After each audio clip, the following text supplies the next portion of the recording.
Despertar Espírita, uma reflexão sobre o sentido da vida. Estamos de volta a mais uma edição do programa Despertar Espírita. E é sempre bom matar a saudade, né? A gente fica uma semana longe um dos outros e já sente a saudade da nossa convivência, saudade desta relação com os nossos ouvintes, com os telespectadores, com as pessoas que têm nos acompanhado através das redes sociais e nos têm dado o feedback, né? Nos têm dado o retorno, isso é sempre bom. Inclusive, como o Jorge Brandão tem falado e falou desde a primeira edição, né? Estamos abertos aí para receber sugestão de temas também dos nossos telespectadores, né? Daqueles que têm partilhado esse espaço com a gente. Aí do outro lado, no nosso Despertar Espírita, que é uma abordagem de temas que interessam a todos nós. E o tema de hoje não foge à regra, até pelo contrário, o céu e o inferno. Céu e Inferno, uma das obras clássicas de Allan Kardec, uma das obras clássicas da doutrina espírita, né? Foi a penúltima obra escrita por Allan Kardec, na sequência, com o Livro dos Espíritos, com o Livro dos Médiuns, com o Evangelho segundo o Espiritismo, depois o Céu e o Inferno, e concluiu com a Gênese, né?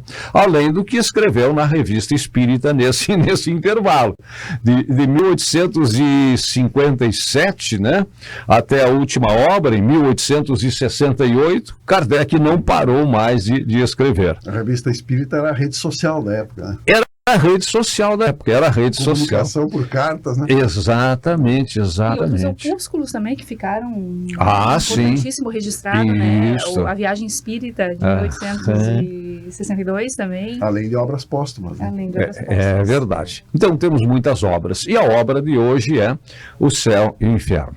E aí eu quero começar perguntando, né? E como sempre começo aqui pelo Jorge Brandão, depois a gente vai partilhando aqui, vai dividindo os espaços e as opiniões, que é a pergunta que eu tenho ouvido muito, talvez seja uma das perguntas recorrentes, e eu quero começar então com o Brandão fazendo esta pergunta. Para onde é que a gente vai depois da morte? Essa é uma pergunta que tem instigado muitas pessoas, né? E eu gostaria, antes de entrar nessa questão, lembrar aos nossos amigos que nos acompanham nas redes sociais, né? A gente tem recebido um feedback muito, muito legal, que busquem estudar as obras, né? Nós aqui, pelo tempo e mesmo pelas nossas limitações, nós não conseguimos nos aprofundar em assuntos, né? Então a gente deseja, né, que o pessoal busque beber na fonte viva, né, do Espiritismo, que são as obras básicas, e outra literatura de André Luiz, né, A Vida no Mundo Espiritual, que nós já debatemos aqui. Então isso é muito importante. Então, depois da morte, nem para o céu, nem para o inferno. Nós voltamos para casa. Né? Então, levamos conosco tudo que somos e deixamos tudo que temos. Essa consciência que o Espiritismo nos dá, porque esse é o papel da doutrina espírita, de despertar consciências, né? E de realmente dar um sentido maior, e nosso trabalho aqui no programa, de buscar fazer essas reflexões. Hoje nós não vamos também fugir disso, porque refletir sobre a morte, sobre a vida no plano espiritual, sobre o céu, sobre o inferno, né? Céu e inferno são estados de consciência. Nós vamos, após a morte do corpo físico, continuar a nossa vida, né? Só que em um plano diferente. Até tem uma questão que eu trago aqui, que às vezes pode ser dúvida de muita gente, e eu quando li essa questão no Livro dos Espíritos me chamou a atenção. A questão 319, onde Kardec pergunta: já tendo o espírito vivido a vida espírita antes da sua encarnação, como se explica o seu espanto ao reingressar ao mundo dos espíritos? Kardec faz essa questão. E aí, aliás, uma das coisas que Kardec sabia fazer era perguntar, né? Perguntar, né? Perguntas inteligentes e respostas mais inteligentes ainda ele recebia. Sim, né? É verdade. Então, a resposta é: isso só se dá no primeiro momento. É o efeito da perturbação que se segue ao despertar do espírito. Então, todos nós vamos passar por esse estágio de perturbação.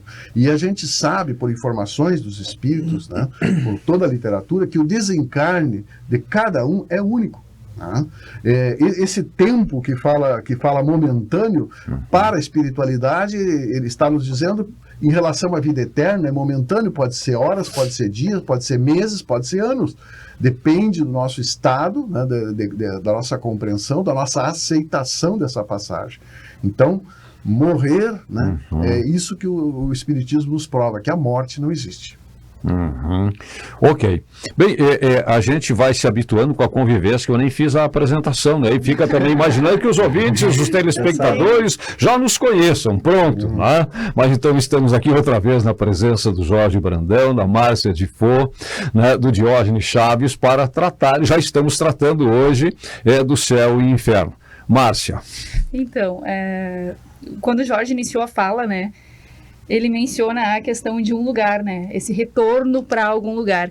E a gente percebe muito isso na abordagem, até mesmo entre nós espíritas, que a gente traz uma herança ancestral dessa ideia de que o céu e o inferno é um lugar, de que a gente vai para algum lugar específico e junta lá, e não consegue às vezes desarraigar esse pensamento de que é apenas uma mudança de estado. Eu desperto apenas num outro ambiente, e esse ambiente vai ser definido justamente por esse estado de consciência, né? Então eu não vou especificamente para algum lugar, eu me encontro nele automaticamente de acordo com os meus plugs internos, e aí que entra a chave de toda a questão, né?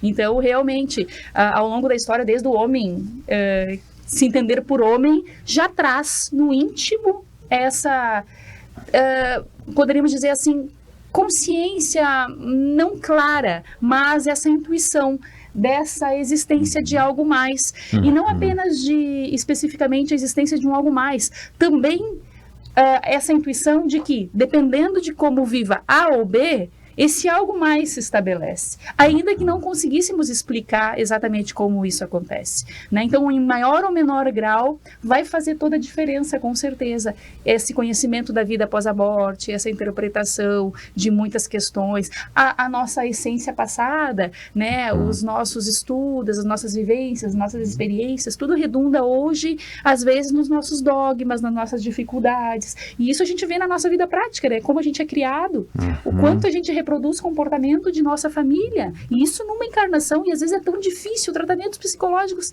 complexos para a pessoa conseguir deixar de exercitar um comportamento que na verdade ela trouxe, ou na maioria dos casos também trabalhou ali aquele comportamento, que introjetou de tal forma, acessou processos íntimos, e imagina isso ao longo das encarnações, então, né? O quanto a gente ainda tem essa dificuldade de se libertar dessa ideia de que existe um lugar circunscrito e estamos todos destinados, e como é difícil separar isso nas religiões, né? Claro. E isso vem ancestrais, né? Porque vem das religiões e vem das épocas primordiais ainda, que existe, por exemplo, o livro tibetano dos mortos, né? O Egito tem o livro da luz, né? Então, na Índia, no Oriente, então essa intuição, como a Márcia falou, está na nossa consciência. Essa percepção que nós somos algo mais, né? Somos algo mais do que um corpo físico. E eles trabalhavam níveis de céus, inclusive, né? Os 7 céus para os antigos, sim, os muçulmanos 9 céus. Isso. Ptolomeu 11 céus. 11 céus. É verdade. Já tinha isso muito. Diógenes. E é interessante a gente perceber, o que a Márcia falou agora, essas incertezas que foram sendo criadas ao longo da história. Não tem algo específico, tanto que a gente percebe de tantos cultos que foram gerados, cada um com uma ideia de céu, né, com uma ideia de inferno, existe o purgatório, existe o limbo, né, que o catolicismo trazia o limbo. Então, essa incerteza, ela faz com que muitas pessoas não deixem, né, meio que abafem essa intuição de que existe uma vida futura. E essa questão das penas, né, se você fizer o mal, você será penalizado. Se você fizer o bem, você irá para o céu. Então, essas penas muito polarizadas, o bem contra o mal, né, e hoje a gente tem visto muito isso, principalmente quando o fator religião mistura-se com a política. Né? Como sempre aconteceu isso, então sempre foi necessário estabelecer um lugar que penalizava, que punia, que castigava, como uma regulação social. E há uma tendência dessa polarização, o certo, o errado, o escuro, o claro. Né? Os extremos. Facilitar através dos extremos. Né? E faz parte do nosso processo evolutivo a gente ainda ficar preso nesses extremos. Porque se não são os extremos, é o equilíbrio. Então demora para a gente atingir um equilíbrio. Então essa coisa de inferno e céu, ele é muito extremista, mas quando surge a doutrina espírita, começam a vir outros pensamentos, outras percepções do que é céu, do que é inferno, porque se começou a buscar um certo equilíbrio, né? No momento que diz... Porque pensa assim, qual é a régua para saber, para se medir o tipo de crime? Né? O crime tal vai receber uma intensidade tal no inferno, o outro, como é que é? Tem gradações. Tem gradações. Né? Então isso fica muito vago. Então essa incerteza toda que fez com que toda a história fizesse com que as pessoas se amedrontassem diante de Deus e não o admirassem. Até porque fora dos extremos, o meio tem debate, tem reflexão. E tem desconforto também. Né? Tem desconforto. E para as pessoas é muito mais prático um lado ou outro, enfim, acabou. Claro. Né? E como tu comentou, Jorge, as religiões, em geral, fizeram um grande desserviço em relação à morte. Né? Fizeram um grande desserviço aterrorizando, né? De forma que, poxa, quem de nós não cometeu erros, né? Nós não somos anjos, né? Todos nós aqui na Terra. E aí a pessoa fica pensando assim, mas se eu cometi esses erros aí, bom, para o céu eu não vou, então onde é que eu vou? Vou para o inferno. Né? Eu nem quero falar mais sobre isso. Né? E aí começam a não querer mais refletir sobre essa questão. É verdade, né? Porque quando existem extremos, o meio é ocupado por quem? Por quem domina os extremos, né? De uma ou de outra forma, porque evita o debate, tira o espaço da discussão, né? da dúvida, da busca do próprio conhecimento. Então, a própria manipulação de ideias fica mais fácil quando se estabelecem extremos, ou é de um lado ou é de outro. Simplifica todo e qualquer questionamento. Né? Se reduz muito o questionamento de qualquer questão. E aí sobre a vida e a morte também. E aí Jesus vai trazer um conceito diferente sobre céu. Essa questão geográfica, né? Onde é que está o céu? Está dentro de cada um. Onde é que está o reino de Deus? Está dentro de cada um. Onde é que está o inferno? Onde é que está está dentro de cada um também. Exatamente. Né? Então, Jesus faz esta relação. Tudo, né, vem de dentro. Né? Quando ele diz, por exemplo, ele compara o reino dos céus. Em várias parábolas, ele compara o reino dos céus. Compara o reino dos céus, por exemplo, quando ele diz que é semelhante a um tesouro oculto. Um tesouro oculto no campo, ou seja, enterrado, está dentro, está no interior. É de lá que ele aflora e vem para o exterior. E não é explícito, né? E não, exato. Oculto. Lugar. Alguém vai ter que tirar de lá, né? Isso. Quando ele diz que o reino dos céus é semelhante a uma pérola de grande valor no fundo do mar. Está lá, está escondida, está dentro, ela vem de dentro para fora. Quando ele diz que o reino dos céus é semelhante a um pescador que atira suas redes e recolhe as suas redes cheias de peixes. Então, vem de dentro para fora, vem do mar para fora. Então, o reino dos céus está sempre dentro, nos ensinamentos de Jesus. A essência. Na essência. Deus está ali na gente, né? Sim, e essa questão do medo da morte, ela é necessária, porque ela nos faz um instinto de preservação, de conservação. Também, o que não podemos ter é pânico, o pavor da morte, mas o medo é absolutamente natural. É algo que a gente procura... A gente, quando vai atravessar a rua, não olha para os dois lados, né, antes de atravessar, é o instinto de preservação. Então, nós precisamos disso, porque nós estamos aqui em missão, e quanto mais tempo nós ficarmos aqui, mais nós vamos aproveitar. E muitas vezes nós olhamos para o espelho e achamos que aquele que está ali somos nós, quando na verdade é o nosso corpo físico. Nós podemos estar com 80, 90 anos e olhar para o espelho e dizer, olha, que bom, né, que Deus me deu essa oportunidade de eu usar esse corpo físico e aproveitar como experiências aqui na Terra. Né? E como é forte isso da gente trazer de outras etapas também essas experiências, né, e veicular isso de forma inadequada.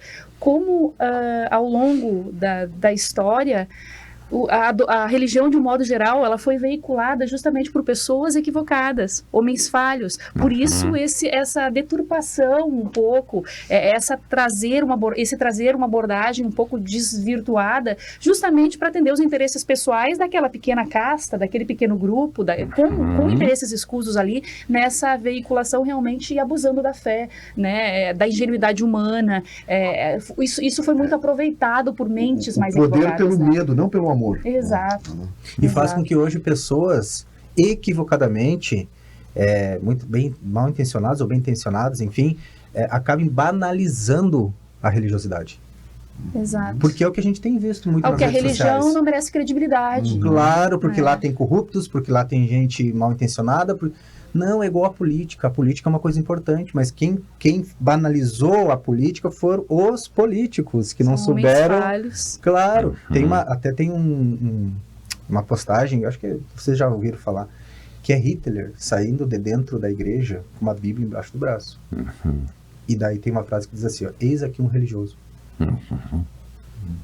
Como? Para fazer pensar, né? Não tem sentido, ele não era um religioso, ele não era um cristão. Se ele fosse, ele não tinha feito o que fez. É verdade. Mas isso desperta gatilhos nas pessoas que estão, principalmente nos jovens desavisados, né? E acabam olhando aquilo e depois começam a banalizar essa religiosidade, até a espiritualidade que a gente tanto, né, tenta disseminar. No capítulo 2 do livro Céu e Inferno, ele é muito interessante. Se vocês puderem ler esse capítulo 2, ele traz, assim, esclarecimentos muito, muito preciosos, né, que tiram todas as dúvidas em relação à morte. E ele começa, eu vou ler só o primeiro trecho aqui do capítulo 2, o item 1, onde diz assim, Kardec, o homem, em qualquer situação social, desde o estado de selvageria, tem o pressentimento inato do futuro. É o que nós estávamos conversando. Sua intuição lhe diz que a morte não é a última fase da existência e que aqueles que choramos não estão perdidos para sempre. Então, assim, essa questão que o Espiritismo, à medida que nos esclarece, nos conforta, isso é muito bom.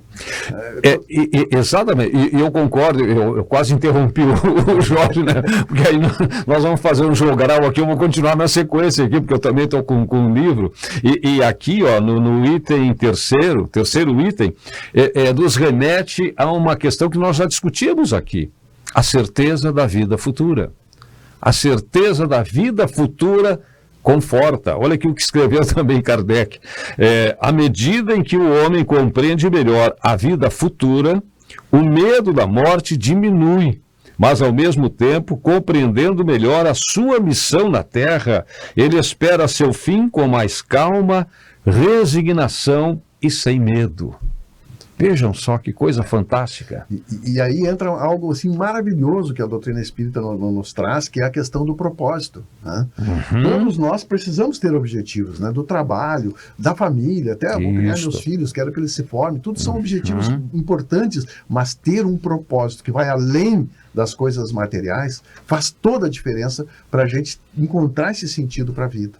Porque encontrar forças diante das adversidades. Né? Então, o espírita sabe que a vida depois da morte é melhor que essa aqui.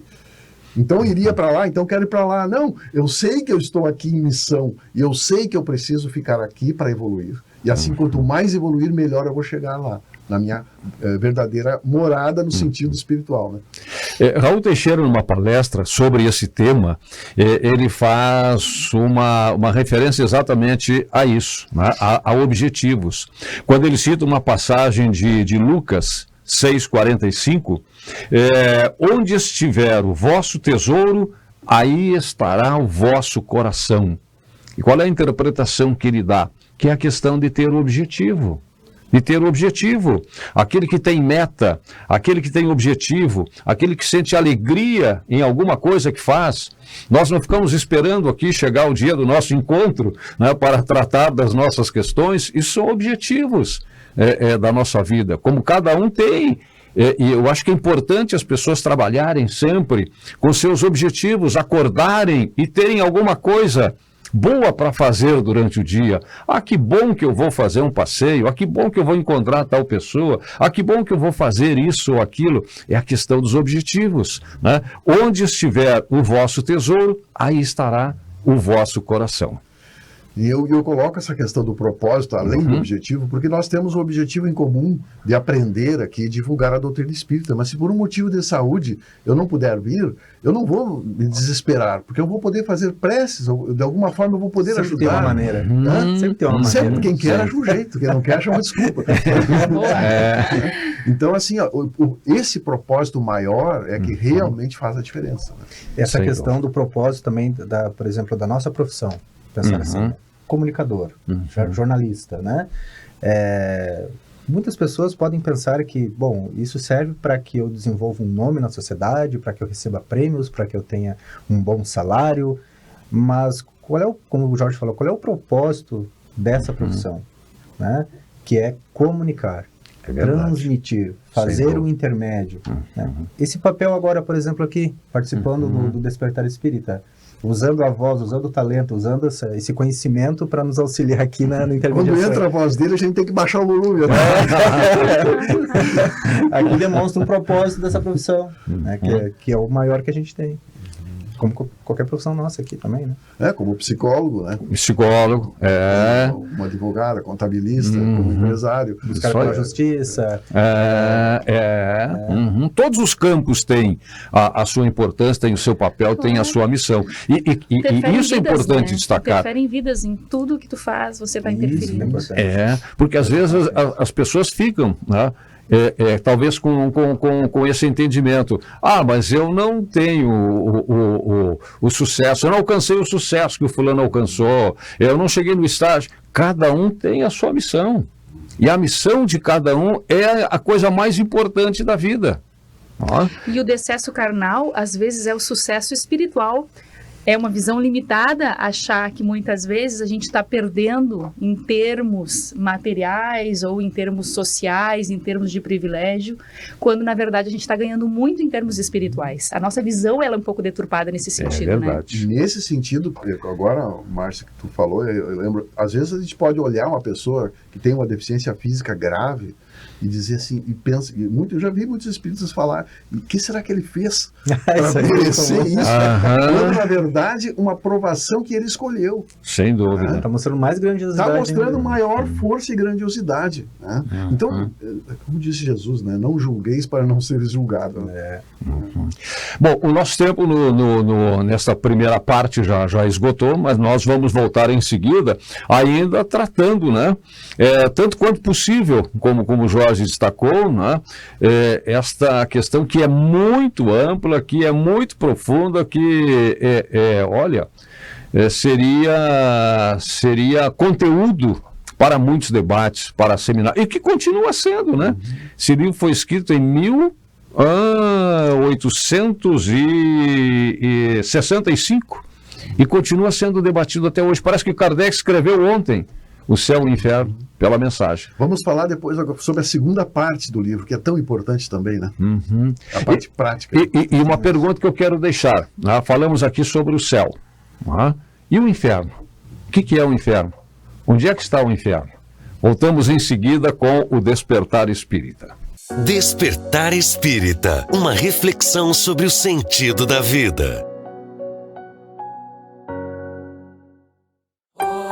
Escola Nossa Senhora da Providência, 57 anos educando com base nos princípios pedagógicos guarnelianos. Faça parte dessa história. Atendemos berçário, educação infantil, anos iniciais, anos finais. Escola Nossa Senhora da Providência, educar pelas vias do coração. Fone 3221-1862.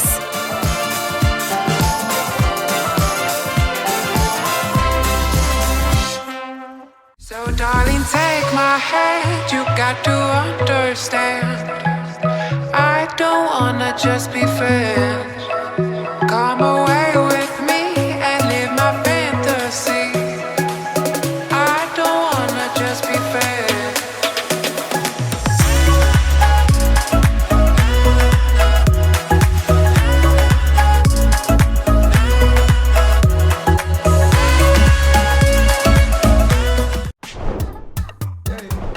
Chegou o Clube D+, o clube de vantagens do assinante do Grupo Diário.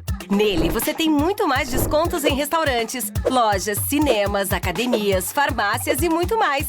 Vencer mais. Assine agora pelo WhatsApp 55 3213 7272 ou pelo site do Diário.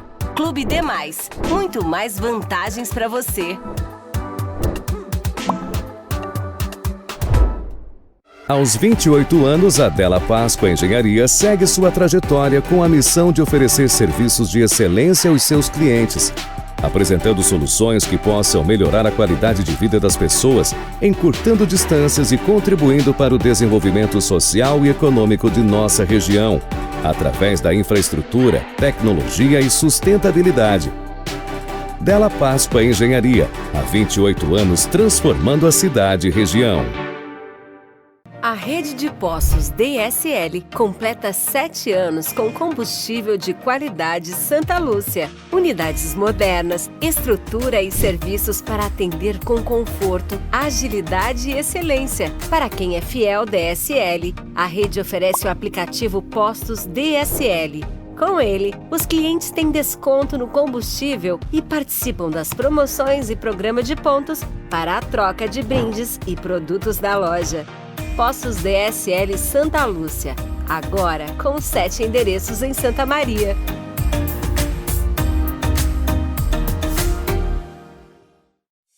Despertar Espírita, uma reflexão sobre o sentido da vida. Estamos de volta com o programa Despertar Espírita e o nosso tema hoje é o céu e o inferno. Falamos, um pouco sobre o céu e o inferno. Onde é que está o inferno? O que é o inferno, hein, Jorge Brandão?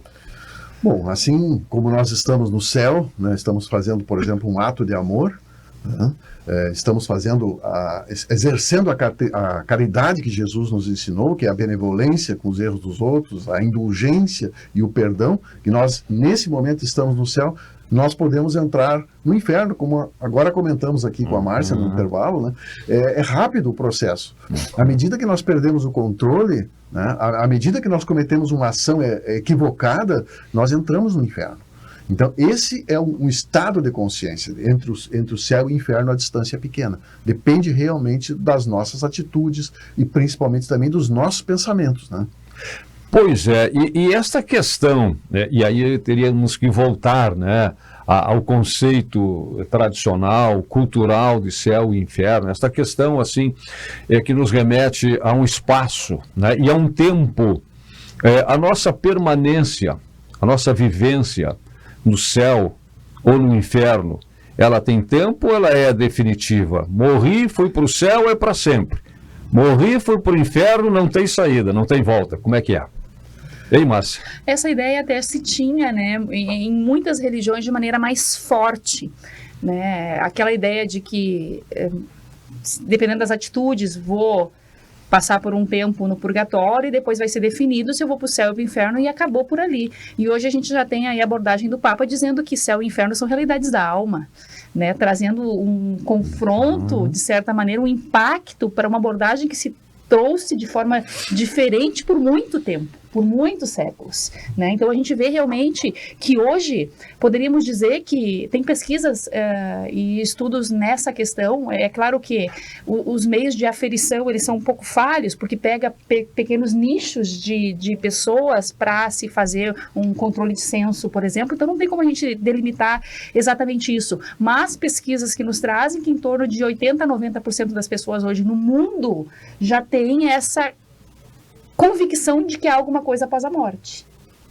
que existe alguma coisa. Então já começa a abrir para nós um campo de trabalho maior, né? Se bem utilizado esse material que se tem pelas religiões, tem um terreno propício, frutífero aí, para se trazer uma abordagem onde as pessoas possam realmente chegar nesse nível de despertar de consciências, entendendo que realmente Deus é amor, não pune criatura alguma, que é a própria criatura que se pune ante os falsos conceitos que se estabeleça de Deus. Essa é a abordagem de André Luiz, nesse sentido. Então, certamente não é um tempo determinado eterno, em nenhum lugar e nem outro. Sendo um estado da alma, depende de mim. Isso. E como tu Pode falar. Não, essa questão do purgatório, né, a Igreja Católica criou, né, em 564, ano de 564, justamente por questão das indulgências, né? De poder ir negociar essa questão de tu não ir para o inferno, ir para o purgatório, porque começou isso aí, e começou ali também a divisão da Igreja, né, quando foram vendidas as indulgências, né? Então, imagina, eu acho que é importante nós citarmos aqui duas coisas. Primeiro, parabéns para o Papa, né? Eu acho que é o Papa mais espiritualizado, né, que já pisou aqui na Terra. Não sei, eu vejo esse Papa assim como alguém com muita luz, né? Ele está abrindo caminhos dentro da Igreja. E a questão do inferno que é colocada, tu imagina, se tu tem um filho, uma mãe, um filho que tu ama, e essa pessoa cometeu algum erro, como todos nós estamos sujeitos a acontecer, ela vai ser condenada para o inferno eternamente. O que me adiantaria eu ir para o céu sabendo que quem eu amo foi para o inferno? Então, onde estaria a justiça de Deus? O que eu faço para ir para lá com ele? Eu quero mergulhar lá. Quero delinquir, quero ser E essa assim. ideia que se arrepender basta. E a gente sabe que se arrepender não basta, porque o arrependimento pode te levar com remorso. Depende. E tu não conseguir sair dali, aí tu vai ficar bem no céu, com aquele remorso. Travado na culpa. A gente sabe que é uma tríade, é o arrepender-se, o se reconciliar e Reparar. Então A a gente máscara não perde é esse suficiente. direito, a gente perde esse direito. E olha que interessante, a alma ela só pode ser salva na carne. O amor de Deus muda quando a pessoa morre, porque daí a alma deixa de poder ser beneficiada pelo amor de Deus. Ela só pode ser beneficiada enquanto ela está na carne. Porque o arrependimento depois não adianta se arrepender. Você deveria ter se arrependido antes. Né? Então é isso que não fecha muito. Diante das provas, né? Daqui realmente é um estágio que nós estamos aqui. Nós estamos num período de um estágio provisório e isso muitas vezes a gente esquece, né? Por tantas atribulações, por tantos desafios, por tanta correria, como a gente diz. Né? A gente fala que o 24 horas, nós já comentamos aqui, né? Será que se tivesse 26, 27 horas nós iríamos aproveitar bem para nos espiritualizar ou nós íamos continuar nessa correria, né? Só para confirmar o que vocês falaram aqui, ó. No Vaticano News, o inferno não é um lugar, mas um estado da alma, explica sacerdote italiano. O inferno não é nem um espaço, nem um lugar. O inferno é o estado da alma que está longe de Deus, no ódio em contraste com Deus, explicou o padre Astucci, professor de filosofia da Faculdade Teológica da Itália Central, em entrevista ao Vaticano News. Olha o pensamento que já Quanto começa. mais afinizados com as leis de Deus nós estivermos, que são leis de amor, mais próximos do céu. É verdade.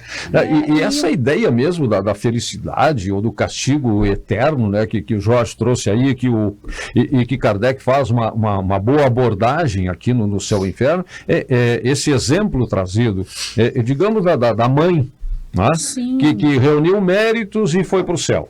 Felicidade eterna. Aí o filho cometeu erros, foi para o inferno. Castigo eterno. Como é que essa mãe vai ter felicidade plena, tá, com o seu filho numa situação irreversível, eternamente condenado ao castigo? Não fecha. E contraria, inclusive, as leis de Deus, né? Exatamente. Porque muitas vezes determinados crimes acontecem e se formos avaliar o histórico daquele criminoso, é uma história de dor, de sofrimento desde o berço. Então não teve as mesmas oportunidades, não teve os mesmos acessos, os mesmos incentivos. Para uns, alguns privilégios aparentes, se olharmos apenas numa encarnação, para outros não. Fica difícil entender um Deus justo nesse processo quando eu taxo uma pena. Nem a lei dos homens taxa uma pena eterna, na grande maioria delas hoje, já estamos aí, graças a Deus, caminhando para uma eliminação da pena de morte, né? E nem a lei dos homens já vê isso como algo saudável e salutar, em sua grande maioria dos legisladores. Então não poderíamos admitir que Deus pensasse dessa maneira. E aí entra esse pilar maravilhoso da doutrina espírita, que é a reencarnação. Sem a reencarnação não existe como entender a justiça e o amor de Deus. É verdade. Então, quando Kardec, quando foi perguntado no Livro dos Espíritos se um dia o Espiritismo seria uma única religião, seria voltada para o Espiritismo, a resposta é: ele não vai ser a única religião, mas ele vai estar penetrado em todas as religiões. E isso que o Diógenes leu agora é realmente uma prova, né? E quando Emmanuel nos diz assim, ó, a doutrina espírita não é simplesmente uma religião, é um programa de libertação de consciências e de corações. E como programa, ela tem uma sequência que vai da teoria até a prática. Então, e se a gente pegar ali o Livro dos Espíritos, seria o projeto do programa todo, né? Sim, rapaz, aquele roteiro inicial. Se temos na sequência que Kardec estabeleceu ali, juntamente com a espiritualidade também do Livro dos Médiuns, nós temos as bases ali, trabalhando da ciência. Exato. E na sequência disso vem Evangelho segundo o Espiritismo, trazendo a moral, a ética, né? Prática do como amor. se vive esse processo todo. E aí a gente tem o Céu e o Inferno, que vem trazer uma abordagem teórica ali sobre todas as religiões e fecha como um relatório final de tudo isso, que são os relatos, são os exemplos de vida, são as consequências práticas, porque a gente visualiza ali a partir da segunda parte, que realmente são os estudos de casos, né? Ou seja, a gente interpreta, realmente consegue ver que tudo aquilo de que como se vive, de como se estabelece na Terra, tem consequências a partir do relato dessas almas que viveram. Interessante, Kardec é realmente fantástico, né? Há toda uma conexão. A intuição que ele recebeu, o apoio, o suporte que ele recebeu da espiritualidade, e como ele captou isso de uma forma tão cristalina e nos trouxe, né? Por isso que a gente não idolatra, o espiritismo não idolatra ninguém, mas o codificador realmente fez um papel maravilhoso, né? Nós apresentando esse tratado de libertação das almas. Era do mesmo nível daqueles que respondiam as questões. Sim, sem dúvida. Até pelas perguntas, né? E pela interpretação das respostas recebidas, né? Porque em vários momentos... É ele quem fala. Exatamente isso, exatamente. O Jorge tinha feito uma proposição ainda, né, no nosso bloco anterior, mas eu não queria terminar esse espaço sem falarmos num terceiro elemento. O Diógenes chegou a referir aqui a questão do limbo, que principalmente na Igreja Católica ganhou uma relevância para que fosse lugar para onde fossem destinadas, por exemplo, as crianças, que não tivessem ainda méritos para chegarem ao céu, em caráter definitivo, nem tivessem feito pecados para serem condenadas ao fogo interno. E aí iriam para o limbo. E aí fica de novo uma pergunta, né? Ou muitas perguntas. Por quanto tempo? Nunca mais deixarão a condição tempo necessário da sua evolução, né? Porque ela vai desencarnar com o espírito ainda como criança, contagiado, vamos dizer, impregnado nesse estado infantil. Mas à medida que ele vai se desenvolvendo, ele vai tomando consciência da necessidade desse desencarne como criança e vai continuar a sua trajetória de reencarnações. Ou seja, nós vamos reencarnar enquanto nós formos espíritos ainda impuros. Mas na visão espírita. Na visão espírita, na visão tradicional, seriam para sempre habitantes do limbo. Então, também nisso... Acaba sendo um inferno, porque a mãe vai ter acesso, o pai não vai ter acesso. Exatamente. Claro, que eu concordo, a gente concorda plenamente com essa ideia de que não é a idade cronológica que define a experiência vivida pelo espírito. O espírito, quando a gente chega aqui, já traz uma grande bagagem, uma enorme bagagem. E quando volta, a idade não faz diferença no mundo espiritual. Porque é uma sequência da nossa caminhada evolutiva. Tenham partido os nossos irmãos na tenra idade, com alguns dias, com alguns instantes aqui, com alguns anos, ou com muitos anos aqui. Mas aí na visão mais ampla. Mas o elemento que eu queria trazer, eu fiz referência a essa citação do Diógenes, é o purgatório. O que é o purgatório? Bom, o purgatório dá para considerar o nosso estágio aqui na Terra, né? Era essa a resposta que eu queria. É uma passagem. É uma passagem, nós estamos purgando os nossos defeitos, os nossos vícios, os nossos maus hábitos, né? Mas dá para purgar isso com amorosidade. Sim. Dá para purgar isso vivendo ainda, não você se automutilando emocionalmente ou se culpando, né? Com aceitação, com aceitação e responsabilidade. Essa é a palavra, Diógenes. Com aceitação e responsabilidade. E é isso que a doutrina espírita nos propõe. Nos convida, né? Aquele momento, por exemplo, o Diógenes trouxe uma abordagem ali falando dessa questão das máscaras, a gente não trabalhar realmente em essência o nosso crescimento. E viver de aparências realmente não tem como, né? E eu lembrei daquele momento que a grande maioria dos espíritas devem ter assistido o filme também, e muitos que não são espíritas, o Nosso Lar, aquele instante em que bate aquela mulher às portas de Nosso Lar e ela traz uma imagem emblemática. As manchas se podiam observar por aqueles que tinham uma mente um pouco mais ampliada. Porém, naquele instante, ela chega com uma docilidade falsa e aparente de uma realidade que não era dela de fato, né? Ela não estava vibrando. E à medida que ela é acionada e acessada nas negativas que a espiritualidade deu, não pode ainda porque você não está preparada. Como assim? O processo muda por completo e a pessoa se mostra em suas entranhas. Olha só, eu tinha colocado isso aqui. É mesmo? Para falar, um exemplo clássico, né? Um exemplo bem do primeiro filme, Nosso Lar, né? Realmente, né? Ela pode... não se esconde nada quando a gente está no mundo espiritual. Isso talvez seja um pouco do medo também, porque não é possível, nós estamos lá em essência e a nossa consciência é o nosso juiz, a nossa consciência, e nós não conseguimos. O livro Voltei, do irmão Jacó, psicografado pelo Chico Xavier, é um livro maravilhoso que eu acho que assim, todos deveriam ler também, que puderem ler. Porque quando o irmão Jacó chegou no plano espiritual, ele era dirigente, ele foi presidente da FEB.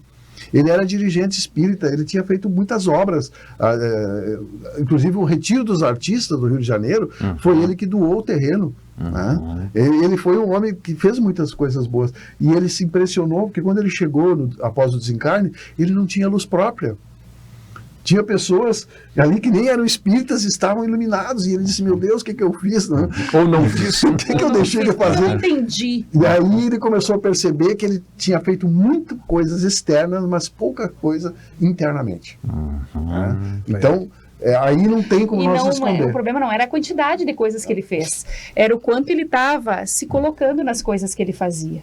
O quanto ele estava aproveitando aquele momento também para se melhorar. Sim, sim. Então, como interessante, né, esse trabalho da reforma íntima que nós já falamos aqui, né, como é importante, é individual e intransferível, não dá para terceirizar, e realmente nós não podemos perder a oportunidade. Né? Eu só quero referir mais um ensinamento de Kardec aqui, no livro, falando da questão do purgatório, que eu achei que ele foi cirúrgico, como se diz, né? Cirúrgico na definição do purgatório. Tem um momento que ele diz o seguinte, não há, pois, para o espírito, senão duas alternativas. Punição temporária, graduada, segundo a culpabilidade, e recompensa graduada, segundo o mérito. O espiritismo repele a terceira alternativa, a da condenação eterna. O inferno permanece como figura simbólica dos maiores sofrimentos, cujo termo é desconhecido. O purgatório é a realidade. O purgatório é a realidade. A terra é a expressão, né, que eu encontrei lendo o céu e o inferno, mais adequada à definição de purgatório.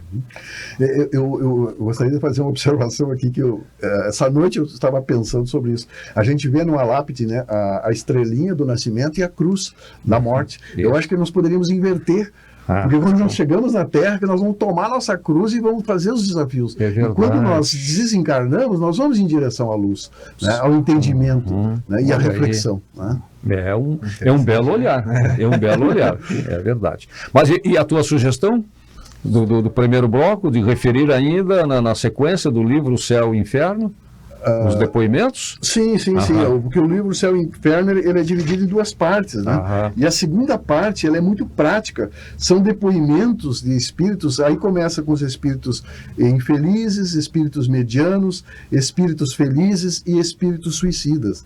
Aí aparece a consciência de cada um, trazendo à tona os seus atos, né? Então, isso mostra a importância de nós realmente aproveitarmos a vida aqui na Terra, porque às vezes as pessoas dizem assim, vocês espíritos só pensam depois da morte. Não, mas depois da morte é uma consequência direta do hoje, do aqui e agora, né? E essa segunda parte do Livro dos Infernos é maravilhosa. Ela traz depoimentos assim que faz a gente realmente refletir, né? Muito bem. Perfeito. Já estamos nos encaminhando para o final, né? O que ainda não foi Quando o Diógenes falou dito. Aquela questão também de quanto aqui na Terra, estar aqui na Terra é um momento interessante para esse despertar de consciência, né? Que Deus consegue colocar para nós oportunidades de provar realmente a nossa essência, a nossa grandeza, nesse momento em contato com a matéria. Eu lembrei da André Luiz, me fez lembrar diretamente aquele momento dele. E se percebe ali também uma postura bastante equivocada de André Luiz atuando na Terra enquanto ser humano. Mas se percebe ali também um despertar de consciência muito grande no mundo espiritual. E aí se percebe a evolução que se dá no mundo espiritual também, dependendo de como você encara todos os processos da tua caminhada.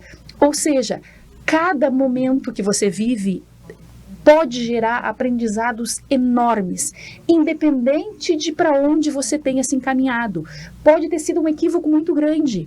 Se a partir daquele instante de dor e impacto, ou de queda muito grande, a reflexão, a consciência, a ampliação de visão se estabeleceu, é aquele momento que o link vai me conectar com uma proposta maior. Isso não significa que eu não terei de reparar. Isso não significa que a minha própria consciência, à medida que eu me liberto, pelo conhecimento que liberta, compreensão do futuro, não vai me cobrar e exigir, bom, agora eu tenho que resgatar isso aqui. Eu tenho isso para acertar, eu tenho esse acerto de contas e eu quero passar por esse processo. Mas aí por um processo de consciência, não é imposição divina, não, você vai ter que resgatar. E um indivíduo vai lá, às vezes se revolta muito mais porque ele não está preparado para aquele resgate. A espiritualidade é tão sábia nesse sentido que vai dando as possibilidades de resgate à medida que vá fazer diferença para o nosso processo evolutivo. É que nem como uma criança, em que a gente está educando ela ali. Eu não vou simplesmente torturar ela por um processo que ela não vai ter compreensão nenhuma, porque não vai adiantar. E pelo contrário, eu vou revoltá-la ainda mais e eu vou tornar um adulto psicopata. Eu preciso esperar o tempo de compreensão dela naquele momento e lidando com os aspectos que ela vai apresentando de maneira a impulsionar ela para o futuro. E Deus faz isso com a gente. E para mim o maior exemplo de transformação dentro da mesma existência é Paulo. Sim. O Paulo, uma semana antes, estava assassinando cristãos. E uma semana depois, ele já começou a rever todos os seus conceitos, começou a ressignificar tudo em sua vida e se transformou no maior apóstolo de Cristo. Então, nós podemos, sim, nesta vida, mudar. Nada vai nos impedir de mudar, né? Nós temos condições, temos plenas condições da mudança. E precisamos aproveitar, né? Madalena, Zaqueu, todos. Eu estava pensando em Madalena, eu admiro demais a história toda de Madalena, né? E agora estamos chegando aí em março, mês da mulher, né? Eu já tenho palestras sobre Madalena, eu gosto demais, e tem uma citação de Emmanuel, não me lembro qual é a obra, em que ele diz que os dois seres que nesta terra operaram as maiores transformações, porque compreenderam a grandeza da mensagem, foram Paulo e Madalena. E uma coisa emblemática também, né? Uma pela queda dos regramentos sexuais e outra pela queda do poder. As nossas maiores dificuldades, poder e sexo. Olha aí, ó. E um alerta que eu coloco aqui, que o Chico falou, já no final da existência dele, ele disse assim, ó, atenção, muitos espíritas estão desencarnando em más condições. Olha aí, ó. Né? Então, poderiam estar desencarnando muito melhor. Né? Por tudo que nós estamos entendendo, aprendendo, né? E esse melhor é melhor para nós mesmos, né? Não é que vai ser melhor para os outros, mas quando nós praticamos as leis de Deus, quando nós estamos afinados com essas leis e praticamos a caridade, nós estamos num processo de evolução. E só para encerrar, eu gostaria de dizer assim, ó, o trabalho voluntário aqui na Terra é maravilhoso. Né? Existe hoje, segundo o IBGE, quase 20 milhões de pessoas fazendo trabalho voluntário. Então a gente às vezes pensa assim, que o mal faz um escarcel, né? É que o mal é barulhento. O mal é ousado. Isso aí. Mas tem muita gente trabalhando pelo bem. E nesse momento de evolução, nesse momento precioso que agora da renovação do planeta, é muito importante o nosso testemunho, principalmente o nosso trabalho. Ok. Eu gostaria que, com a permissão, né, do Jorge e da Márcia, né, o Diógenes fizesse o nosso encerramento hoje. Foi muito caridoso, né? Participou, menos do que, do que o tradicional. É sempre importante a gente entender que o amor de Deus não muda. O amor de Deus não é condicional. Não é porque tu morreu que o amor dele vai mudar. E é justamente, para mim, é a maior lógica que tem, é a maior prova irrefutável de que as penas eternas não existem, é o amor. Porque se o amor de Deus muda após a morte, já é um amor condicional. E aí eu já fico com um olho assim, olhando para Jesus, né? Vai que esse cara mude de ideia. Porque se o amor dele balança, é condicional. Então, o amor incondicional é aquele que não existe condição alguma para que alguém te deixe de te amar. A mão vai estar sempre estendida, porque ele não precisa de qualquer reconhecimento, de qualquer prova, de qualquer feedback de um amor. Não, de um retorno, né? Está sempre com a mão estendida. Então, não importa o mal que tu fez, os erros que tu cometeu, é claro que a gente vai responder por isso, pela lei de causa e efeito, isso é a lógica, mas sempre entendendo que o amor de Deus não muda após a morte. Então, essas penas eternas caem por terra quando a gente entende que o amor de Deus é incondicional. E só quando nós aprendemos a amar incondicionalmente que nós vamos sair dessa roda de reencarnação. Claro. Nós vamos para mundos melhores. E né? entender Deus, né? Entendendo melhor Deus. Né? Pois é, e que possamos cada vez mais nos fazer entendidos e entender, né? Porque para a gente transmitir mensagem, a gente tem que também compreender as mensagens que quer partilhar sempre com os nossos telespectadores, com os que nos seguem também pelas redes sociais. Jorge Brandão, Márcia de Fô, Diógenes Chaves, mais uma vez, obrigado pela companhia, telespectadores, ouvintes, né? E os que nos seguem pelas redes sociais. Despertar Espírita nesta edição fica por aqui, mas a vida continua nesta e em outras dimensões. Até o nosso próximo encontro. Olá, amigos. Meu nome é Edson, sou trabalhador da Sociedade Espírita Irmã Rolica, situada na Rua das Cerejeiras, 345, Vila Prado, região oeste de Santa Maria. Nossa sociedade foi fundada em 16 de novembro de 1985, há 38 anos. Disponibilizamos sessão doutrinária às quintas-feiras às 20 horas e também aos sábados às 14h30, ambas com sessão de passe após o trabalho e também atendimento fraterno a todos aqueles irmãos que assim necessitarem.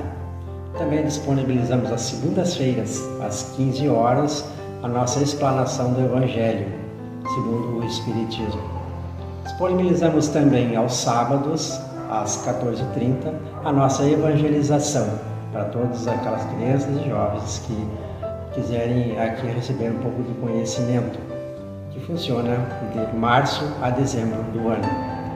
Também nós temos às terças-feiras, às 19 horas e aos sábados, às 15h30, um grupo de estudo para disponibilizar a todos os irmãos que querem conhecer um pouco mais aprofundadamente a nossa doutrina espírita.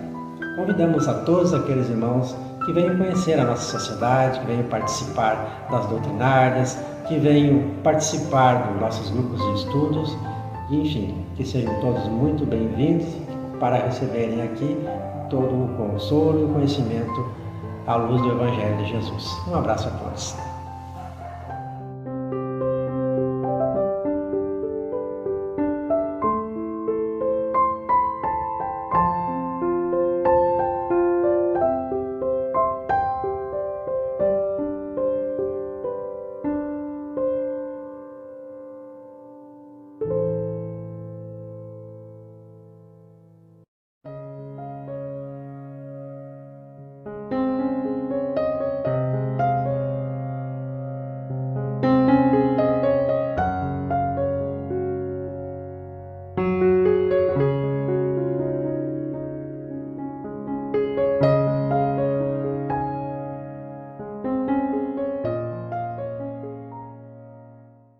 Despertar Espírita, uma reflexão sobre o sentido da vida.